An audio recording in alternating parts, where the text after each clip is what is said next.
Sue Bird says Caitlin Clark backlash may have started with Diana Taurasi's "reality is coming" comment. Caitlin Clark's rookie season in the WNBA has come to a close, and it's safe to say that few athletes have experienced the intensity of both adulation and criticism that she did in her first year as a pro.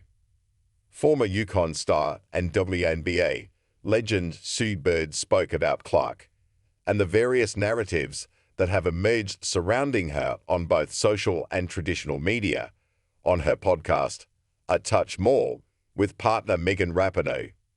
Bird said she believes the narrative that WNBA players were jealous of Clark and out to get her may have begun after former Uconn teammate Diana Taurasi answered a question from ESPN's Scott Van Pelt about rookies adjusting to the WNBA after the Bird and Taurasi show, which aired during the Women's Final Four in April.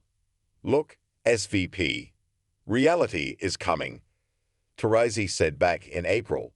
"There's levels to this thing, and that's just life. We all went through it.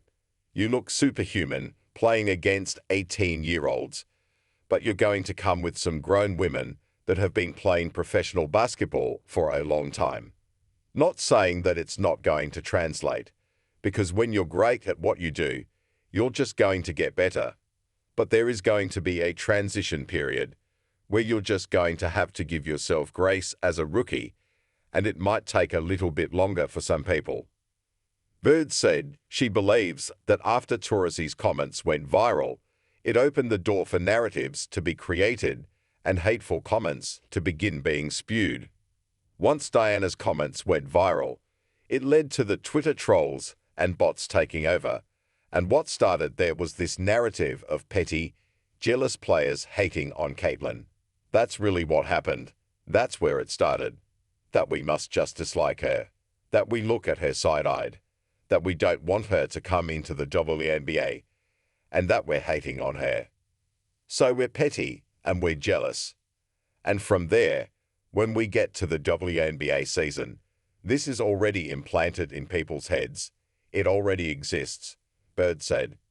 Diana has been so complimentary of Caitlin since, which to me just really speaks to the issue, which is, at times, people have been negative towards some of these rookies, from a basketball standpoint, and yet those statements have been just blanket statements on how an entire group of people feel.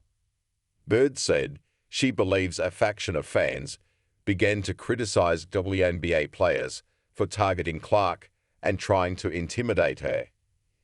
Incidents such as Chennedy Carter's flagrant foul on Clark and Diamond Deshield's takedown of her on a fast break were met with swift backlash from fans and media alike.